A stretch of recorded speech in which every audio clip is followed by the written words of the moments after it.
오늘 본문에 보면 우리 믿음의 조상 아브라함의 아주 초라한 모습을 발견하게 됩니다. 그런데 비해서 그 아브라함과 비교해서 이방인이지만 참 신사적이고 그리고 고상하고 진실한 이방인 그 그랄 왕 아비멜렉의 모습을 또한 발견하게 됩니다. 이 모습 속에서 우리는 이런 생각을 가지는 것이죠. 크리스찬은 거짓말쟁이고 예수 안 믿는 사람은 오히려 자기 정직하게 살아가는 이 부끄러운 모습을 오늘 본문에서 발견합니다. 아브라함의 모습부터 조금 묵상을 해봅니다. 아브라함은 거짓말을 했습니다. 단순한 거짓말이 아니라 자신의 목숨을 부지하기 위해서, 본문에 나오잖아요. 이 하나님을 두려워하지 않는 땅이니까 무슨 짓을 할지 모르겠다. 그러니까 내 목숨 살리기 위해서 아내인 당신이 조금 누이라고 하자. 이 약속을 아주 집단으로 부부가 그렇게 아주 약속을 해놓고 거짓말을 합니다. 자신의 목숨을 건지기 위해서 아내의 몸은 외간 남자한테 가든 말든 그건 상관하지 않겠다고 생각한 이 비겁한 남편, 이런 남편 믿고 살까요? 일찌감치 갈아치우는 게 나을 것 같지 않은 생각이에요. 하여튼 형편없는 남편입니다. 거짓말한 그 동기와 배후의 문제도 이거 심각한 문제인 거죠. 그런가 하면 가장 큰 문제는 이게 처음이 아니라는 거죠. 25년 전에 창세기 12장 10절 보면 애굽에 내려갔을 때에도 똑같은 사건이 있었다는 거예요. 25년이 지난 지금도 똑같은 죄를 의도적으로 그리고 반복적으로 습관적으로 죄를 짓고 있더라는 것입니다. 누가? 믿음의 조상 아브라함이요. 그 말도 안 되는 거 아니에요?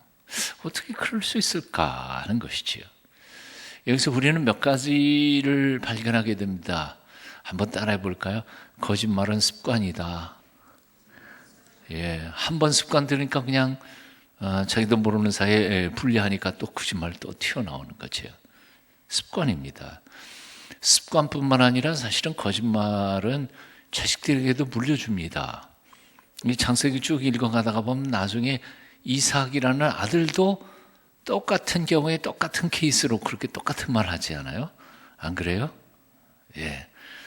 엄마가 애들한테 거짓말 가르치잖아요. 엄마 없다 그래라. 엄마 있는데 분명히 전화 오면. 그러니까 애들이 엄마한테서 거짓말 배우는 거죠. 그리고 똑같은 경우에 자기도 거짓말 하게 되는 거니까요. 사실 오늘날 한국 사회의 가장 큰 문제는 사실은 학교 교육도 아니고 교회 교육도 아니라 가정 교육의 문제가 가장 기본적인 건 아닐까. 아빠 엄마가 하는 거 그대로 배워가지고 아이들이 하는 거니까요. 그걸 누구한테 뭐라고 그럴 수가 없지 않아요. 여러분 어떻습니까? 우리 집안은 괜찮나요?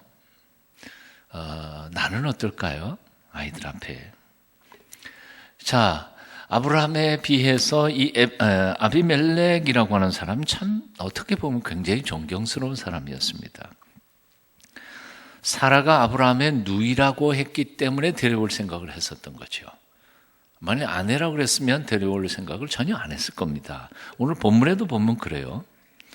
자, 5절, 6절 말씀 우리 한번 같이 읽어보실까요? 5절, 6절 함께 읽습니다. 시작. 그가 나에게 이는 내 누이라고 하지 아니하였나이까. 그 여인도 그는 내 오라비라 하였사오니 나는 온전한 마음과 깨끗한 손으로 이렇게 하였나이다. 6절 하나님이 꿈에 또 그에게 이르시되 내가 온전한 마음으로 이렇게 한 줄을 나도 알았으므로 너를 막아 내게 범죄하지 아니하게 하였나니 여인에게 가까이 하지 못하게 함이 이 때문이니라. 자, 본인도요 깨끗한 마음이었어요. 부끄러운 짓 할 생각은 조금치도 없었어요. 그리고 그 마음을 누구도 인정해요? 하나님도 인정하셨어요. 하나님도 인정할 만큼 순결하고 깨끗하게 사는 사람, 바로 이 이방인 아비멜렉이라고 하는 이방 사람이었습니다. 그런데 어떻게 믿음의 조상이라고 하는 아브라함은 이렇게 형편없는 삶의 모습을 보일 수 있었을까 하는 것이죠. 오늘날 한국 교회의 모습에 대하여는 자꾸 얘기들을 많이 듣지 않아요? 가장 추하고 부끄러운 얘기가 교회가 세상을 걱정해야 할 판인데 세상이 교회를 걱정하고 있다 그러니까 쟤네들 왜 저래? 저러다가 어떻게 하려고 하고 걱정을 한다니까 이게 참 가슴 아픈 일이 아닐까 하는 생각입니다. 자, 우리는 얼마나 깨끗하게 순결하게 정말 정직하게 살아왔는지 매 순간 우리는 우리 자신을 돌아봐야 할 것 같습니다. 특별히 오늘 무슨 날이죠? 사순절이 시작되는 애쉬 웬스데이, 성회 수요일 혹은 재회 수요일이라고 하는 날이죠. 2000년 역사, 교회 역사 속에서 이 성회 수요일에는요, 죄를 뒤집어 쓰고 회개하는 그런 절기로 가졌습니다. 맨 처음에 죄를 뒤집어 쓰고 옷을 찢으면서 구약 성경의 배경에는 그렇죠. 그렇게 회개의 날로 보냈지만 나중에는 좀 약화돼 가지고요. 이제 그 신앙의 교회의 목사나 신부나 이런 사람들이 교인들을 쭉 와가지고 기도했대요. 이렇게 재를 만들어서 뭘 태워가지고 재를 만들어서 물에 담아가지고 그걸 이마에다가 십자가를 그으면서 자기 이마의 십자가로 재로 그어진 그 모습으로 하나님 앞에 나아가면서 통회하고 자복하는 날이 바로 이 성회 수요일, 재회 수요일입니다. 물론 상징입니다만 우리는 그만큼 지난 1년 동안 하나님 앞에 온전히 바로 살지 못했던 것을 정직하게 돌아보며 우리를 위하여 죽어가신 예수 그리스도의 십자가의 길을 묵상하기를 시작하는 날, 오늘부터 이제 부활주일 전날인 토요일까지가 쫙 계산해 보면 꼭 40일이거든요. 물론 주일은 6번 빠져야 됩니다. 주일은 빼고 월요일, 월, 화, 수, 목, 금, 토 해서 쭉 계산해 보면 오늘부터 시작해서 부활주일 전날 토요일까지 40일이 됩니다. 부활주일은 이 주일날 사순절 기간 동안에도 주일날은 사순절에 들어가지 않습니다. 왜? 주일은 예수님께서 부활하신 날이라고 해서 슬퍼할 날이 아니라 이 날은 우리의 죄를 이기시고 죽음에서 이겨나신 예수 그리스도 앞에서 기뻐하는 날이라 주일은 그 사순절에 포함되지 않습니다. 여하튼 그렇게 해서 40일 동안 회개하면서 십자가에 동참하는 훈련의 영성 훈련의 기간 동안이 바로 오늘부터 시작하는 것입니다. 아브라함의 부끄러운 모습 속에 사실은 내 모습이 있다는 사실을 정직하게 돌아보며 하나님 앞에 회개하며 나의 지난 거짓말, 지난 삶의 모습들을 철저하게 회개하며 주님의 용서해 주시는 은총을 구하는 이 밤 되시기를 축원합니다. 오늘 여기 본문 보면서 우리들의 모든 죄들, 그것도 반복적으로 짓는 죄, 거짓말, 그리고 분노, 시기 질투, 분쟁, 이런 모든 죄들에 대하여 우리는 가슴 아프게 회개해야 되지만 그 중에도 제일 하나님 앞에 죄성스러운 게 뭐냐 하면 우리 때문에 하나님이 욕먹는 일이 너무 죄성스럽다는 거죠. 오늘 여러분 4절 말씀 한번 볼까요? 4절 함께 읽어봅니다. 시작. 아비멜렉이 그 여인을 가까이 하지 아니하였으므로 그가 대답하되 주여 주께서 의로운 백성도 멸하시나이까?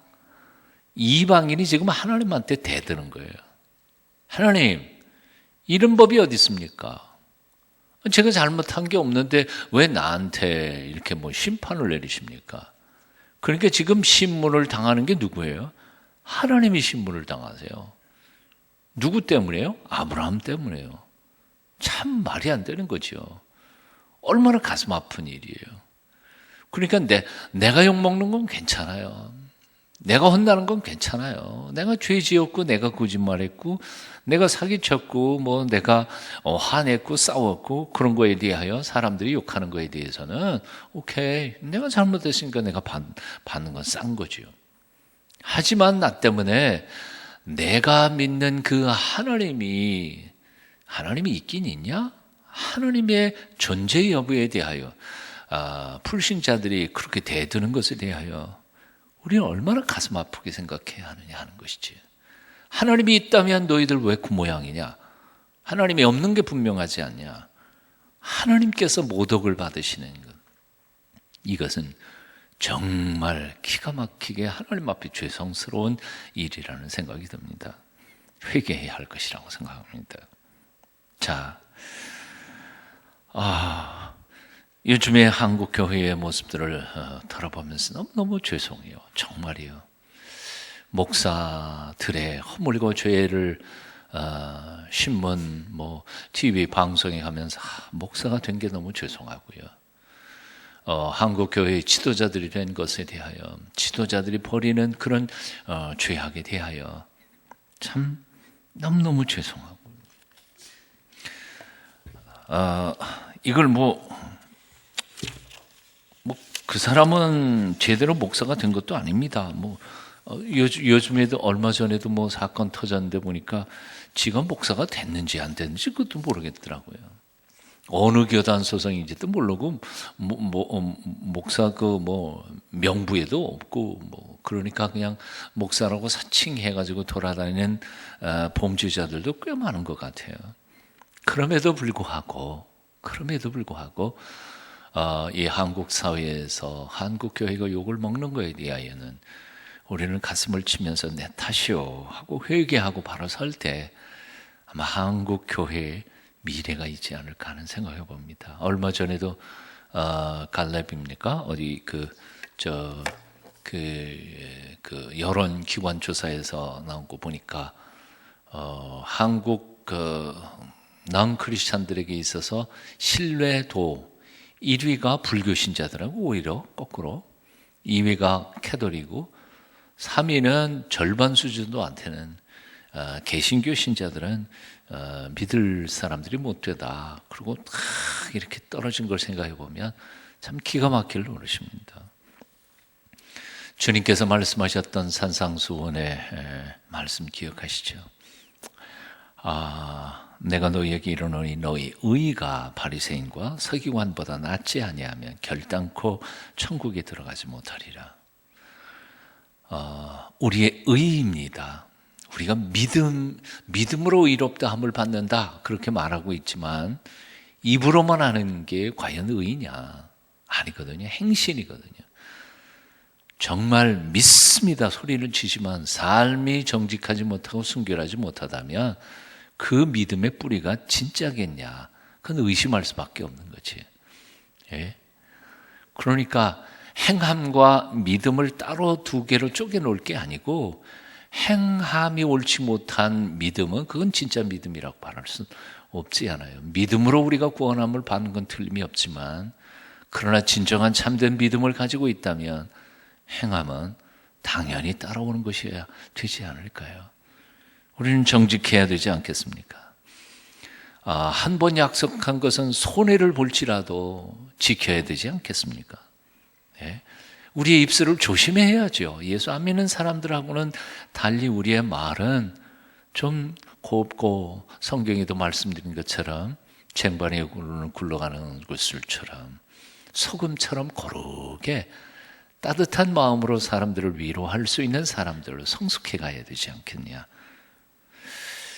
자, 오늘 이 저녁에도 특별히 오늘 성회 수요일이니까 여기서 기도하시든 아니면 일찍 끝나면 집에 들어가셔서 하나님 앞에 정직하게 자신을 돌아보며 회개하며 앞으로 40일 동안 정말 하나님 앞에 바로 서기를 결단하는 훈련의 기간으로 가지기를 결심하시든지 기도하는 시간을 꼭 가져야 될 줄로 믿습니다.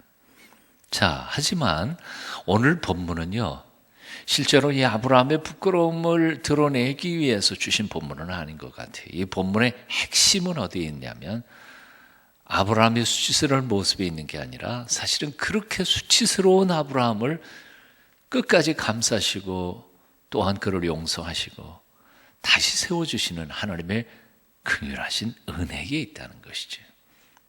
아브라함의 수치스러운 모습, 비겁함이 이 본문의 초점이 있는 게 아니라 그럼에도 불구하고 그를 감싸시고 세워주시는 하나님의 은혜. 아브라함은 도저히 용서할 수 없는 죄를 반복해서 죄를 지었습니다. 그런데도 불구하고 오히려 그의 체면을 이방인 사람 앞에서 세워주십니다. 알량한 목숨 부지하겠다고 사랑하는 아내를 다른 남자의 품으로 내몰았는데, 그런데 그 하나님께서는 내 몰린 불쌍한 사라를 오히려 보호하십니다. 자, 오늘 3절 뜻을 생각하면서 한 번 더 읽어보십시다. 3절 읽습니다. 시작. 그 밤에 하나님이 아비멜렉에게 현몽하시고 그에게 이르시되 내가 데려간 이 여인으로 말미암아 내가 죽으리니 그는 남편이 있는 연자입니다. 하나님께서 꿈속에 나타나셔서 아비멜렉에게 이렇게 말합니다. 너 함부로 그 여자 손대지 마라. 그렇지 않으면 너 죽어. 남편도 내버린 여인을 하나님은 보호하셨어요. 예? 이게 하나님의 긍휼 아니에요. 하나님의 위대하신 긍휼이에요. 어디 그뿐입니까?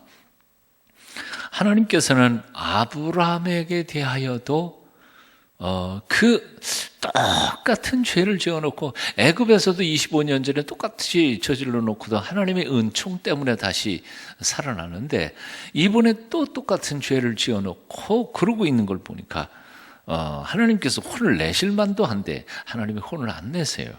오늘 7절 말씀 또 한번 읽어볼까요? 7절 읽습니다. 시작. 이제 그 사람의 아내를 돌려보내라. 그는 선지자라. 그가 너를 위하여 기도하리니 내가 살려니와 내가 돌려보내지 아니하면 너와 내게 속한 자가 다 반드시 죽을 줄 알지니라. 자, 아브라함을 향하여 예수님이란다. 하나님이 아브라함을 향해 뭐라고 지칭을 하세요? 그는 선지자다. 누구의 선지자예요?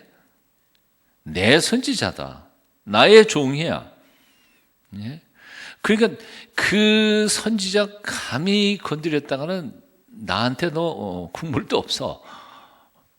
자, 이렇게 한번 생각해 보시죠. 여러분이 부리는 한 사람이 있다고 그래요. 25년 전에도 그냥 죽을 죄를 졌어요. 근데 다 용서해 줬어. 근데 25년 지난 다음에 똑같은 죄를 또 지었어. 그놈을 그냥 곁에도 둬요? 아니면 내쫓아요? 와, 하나님만큼 마음이 좋은 사람들이 있는 것 같으네요. 저 같으면 저거 내 선지자인가? 저게 정말 내 종이 맞나? 그 혼을 낼 것 같아요. 부끄러워서라도 세상이 저놈이 어떻게 거룩한 여호와 하나님의 종이 될 수 있어? 너 그러고도 내 종이냐? 그러실 텐데 오히려 하나님이 얼굴이 뜨뜻하실 것 같아. 거짓말이라 하는 종을 데리고 뭐 하나님 뭘 하시지 않은 건지 아마 이방인도 좀 하나님이 좀 그러실 것 같아요. 그런데도 그냥 당신이 구겨지는 한이 있어도 그걸 감사하시는 거예요. 내 종이다. 그 종이 나한테 기도할 때 너 살고 만일 그렇지 않으면 넌 죽다. 다 죽을 테니까 감싸시는 겁니다. 끌어안으세요. 그런데 사실은 우리 하나님이 여호와 하나님께서 바로 그런 하나님이 아니실까? 실제로 우리는 이 아브라함이 받은 은혜를 지금까지 받아오면서 여기까지 살아온 것은 아닐까요? 예? 우리는 얼마나 실수 많이 했습니까? 우리는 얼마나 말의 실수 그리고 삶의 실수를 얼마나 많이 했습니까? 이 아브라함은 여기 성경이 딱 나타나가지고 이렇게 딱 드러났으니까 이게 드러나진 것이지, 사실은 저와 여러분도 지난 생애 가운데서 하나님께서 이런 일들 딱 드러내셔서 오픈해가지고 딱 기록해 놓으셨다면 아마 저나 여러분이나 다 도망가야 될 것 같아요. 하나님의 불쌍히 여겨주시는 긍휼과 은혜가 있었으니까 오늘까지 우리는 이렇게 살아남은 거지, 아마 하나님의 법대로 하셨다면 우리는 다 죽어마땅하지 않았을까 하는 생각이 옵니다. 그러시죠? 대답을 안 하시네요, 오늘은. 대답을 안 하세요.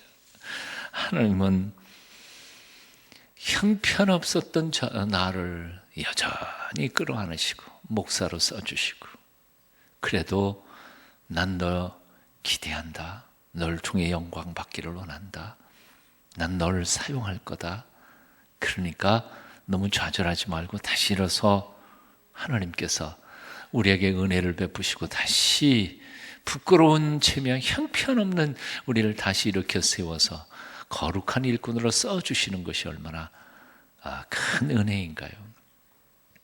도스토예프스키라고 하는 러시아의 대문호가 죄와 벌이라는 장편 소설을 썼지요.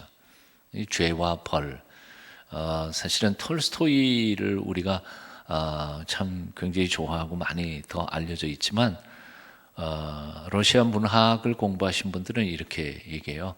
톨스토이가 눈앞에 딱 보이지만 그 톨스토이의 그 산맥을 이렇게 딱 넘어가면 그것과는 비교할 수 없을 만큼 엄청나게 높은 울창한 산맥이 하나 더 가리고 있다는 거예요. 그게 바로 도스토예프스키라고 하죠.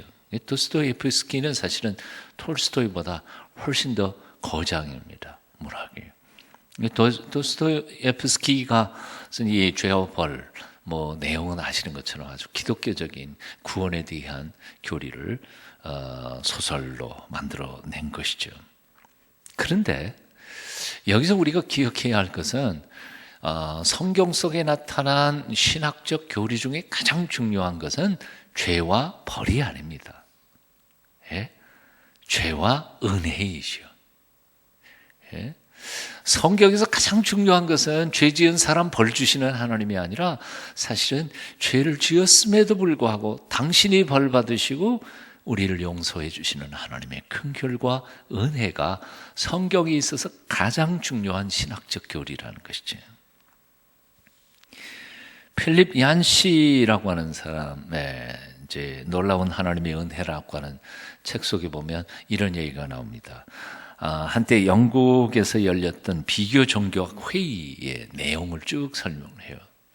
비교 종교학, 종교들을 쭉 비교하면서 이쪽의 장점, 단점 하면서 틀린 점이 뭐냐 하는 것들을 연구를 하는 게 비교 종교학이죠. 근데 그 비교 종교학자들이 모여가지고 기독교가 다른 종교하고 다른 점이 뭐가 있냐? 특별히 다른 점이 뭐냐? 근데 그 중에 성육신이 좀 다르다. 그리고 성육신 교리를 얘기했더니 사실은 불교에도요, 부처가 이렇게 성육신 하는 게 미륵보살이 내려오는 게 있거든요. 그것도 있어요. 그럼 부활도 있어요. 예? 지금 갑자기 또 생각이 안 나네요. 저 중근동 지역에 그 불을 배화교 맞죠? 예. 그 불을 숭배하는 종교 단체에서도 다시 부활이라고 하는 개념이 있어요. 그러니까 기독교에 독특한 게 뭐가 있냐? 없다는 거예요. 근데 그 중에 이제 한 사람이었던 C.S. 루이스라고 하는 사람이 이 얘기를 합니다. 은혜라는 것이 있지 않느냐? 은혜. 즉, 기독교에만 죄를 지었는데에도 불구하고 하나님의 은혜로 용서해 주시는 것은 다른 종교에는 없지 않냐? 근데 비교 종교학, 세계적인 비교 종교학자들이 왔는데 그럼 다른 종교에는 없느냐? 그걸 찾아봤더니 정말 없는 거예요. 다른 종교, 모든 종교는 뭐예요? 예?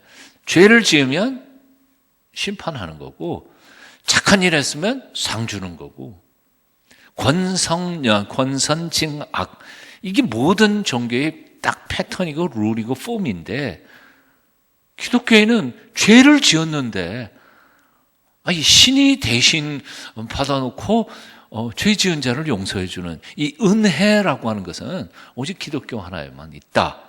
C.S. 루이스가 이 얘기를 했더니 모든 비교 종교학자들 그러네, 그걸 인정했다고 하는 거지. 예, 기독교의 핵심은 죄와 벌이 아닙니다. 죄와 은혜입니다. 비겁하고 형편없는 믿음의 조상 아브라함, 그냥 끝까지 감싸시고 그의 믿음을 의로 여기시고 그를 통하여 하나님께서 영광을 받으시는 하나님의 은혜가 있었기에 오늘날 이 온 세상 사람들은 아직까지 살아남은 것이라고 생각합니다. 이언 사이드 목사님이 교회에서 회의를 주재하고 있는데 아마 공동의회 같은 것이었겠죠. 청년 하나가 앉아있다가 회의를 하는데 가만히 보니까 이게 합리적이지 않거든요. 예? 전부 다 은혜 그러면서 그냥 대충 넘어가는 것 같은 느낌이 드니까 청년 하나가 손을 딱 들고, 목사님 질문이 있습니다.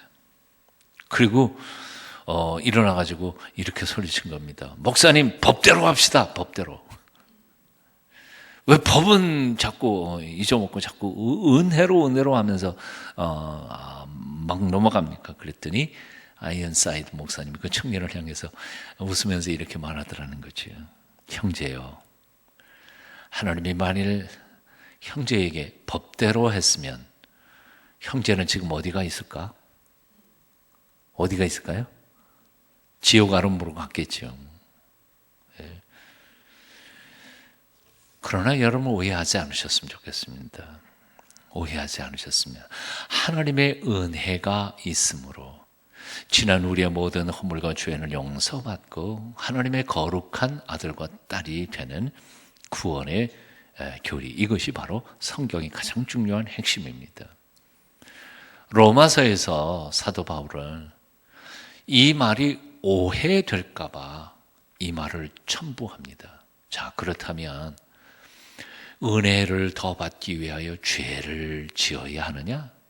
그럴 수 없느니라. 그럴 수 없느니라.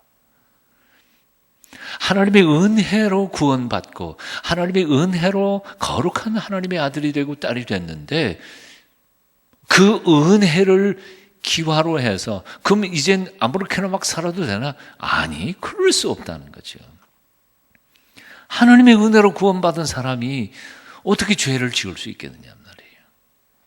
거룩하고 경건하게 살도록 몸부림치면서 죄를 이기려고 애쓰는 하나님의 사람들이 되어야 한다는 말씀이죠. 예, 어떻습니까? 가끔은 우리의 본성을 이기지 못한 채 실수할 때도 있습니다. 넘어질 때도 있습니다. 그럴 때마다 우리는 피눈물을 흘리며 가슴팍을 치면서 하나님의 은혜를 의지하고 그 앞에 나아가며 거룩하고 순결하게 살아가기 위해 애쓰고 노력하는 저와 여러분이 되어야 할 줄로 믿습니다. 하나님의 은혜가 있기에 오늘 제가 있게 된 겁니다.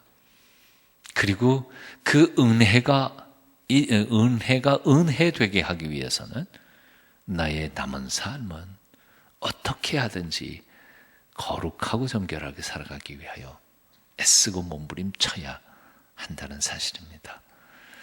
오늘 본문이 참 이것도 정말 하나님의 은혜인 것 같아요. 예. 성회 수요일에 꼭 맞는 본문을 이렇게 하나님께서 오늘 순서대로 이렇게 또 보내주신 게 얼마나 감사한지요. 오늘도 본문 말씀 깊이 묵상하시면서 하나님 앞에 거룩하게 나아가는 주의 백성들이 다 되시기를 축원합니다. 오늘 기도회에는 잠깐 기도회 잠깐 하고 일찍 끝나 가시면 좋겠습니다. 오늘 기도회 인도는 누구예요? 신 목사님 나오셔서 아주 간단하게 기도하시고 가겠습니다. 제가 기도하겠습니다. 먼저 하나님 은혜를 감사합니다. 그 은혜가 있기에 감히 주 앞에 나왔고 그리고 감히 하나님의 교회에 기름 부음을 받은 종이라 섬기며 일합니다. 매 순간 하나님의 은혜에 감격하며 거룩하고 경건하게 살아가기를 애쓰는 저희가 되게 은총을 베풀어 주시옵소서. 예수님의 이름으로 기도하옵나이다. 아멘.